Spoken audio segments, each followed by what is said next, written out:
La croix était la grande répudiation du monde, tel qu'il était et tel qu'il est, la répudiation de l'homme en ce qu'il était devenu, celui que Dieu ne pouvait pas accepter, dans le cœur duquel se trouvait cet orgueil. Car de manière représentative, dans le jugement et la mort de Jésus-Christ, Dieu déclarait, en ce qui concerne toute la race, je n'ai fini avec cela. Et il en détournait sa face. Le cœur du Fils était brisé lorsqu'il s'écria, mon Dieu, pourquoi m'as-tu abandonné? Matthieu 27, 46, pourquoi? Pourquoi? Parce qu'il était là, comme le représentant de l'homme, le représentant du monde, tel qu'il était. Et il devait mourir comme tel. Il a souffert la mort pour tous, Hébreux 2:9. Cela signifiait expérimenter l'abandon de Dieu, la répudiation et la porte du ciel fermée. Le nom éternel de Dieu sur cette création déchue. C'est par ce moyen qu'il a racheté l'homme, qu'il a racheté la création. Et que dans sa résurrection et son ascension à la droite de Dieu, il a réintégré l'homme de manière représentative, à la place que Dieu avait toujours voulu pour l'homme.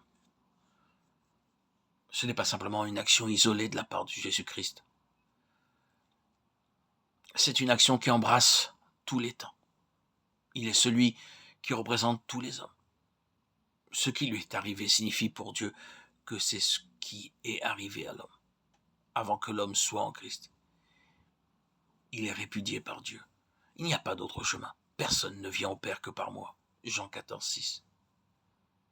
Mais en Christ, l'héritage qui avait été perdu est recouvré en Christ, qui est personnellement à la droite de Dieu comme son représentant.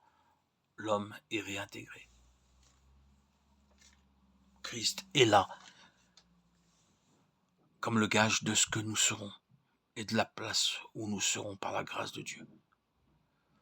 Mais notons bien ceci, le Christ ressuscité n'est pas le Christ fait pécher à notre place. C'est celui par qui le péché a été ôté et une nouvelle création établie, quoique homme. Tout cela est donc le cadre de la vie chrétienne. C'est là l'arrière-plan d'un chrétien. N'est-ce pas immense? Nous ne trouvons pas de mots pour essayer de le présenter. C'est si grand. Tout ce que je puis espérer, c'est qu'il nous en reste une impression.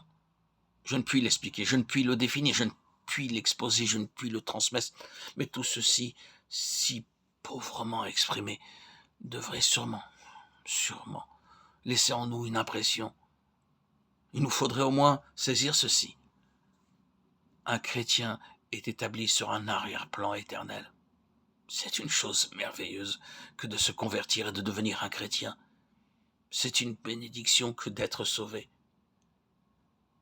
Mais notre conception et notre expérience de la vie chrétienne sont si petites si nous les comparons à la pensée de Dieu.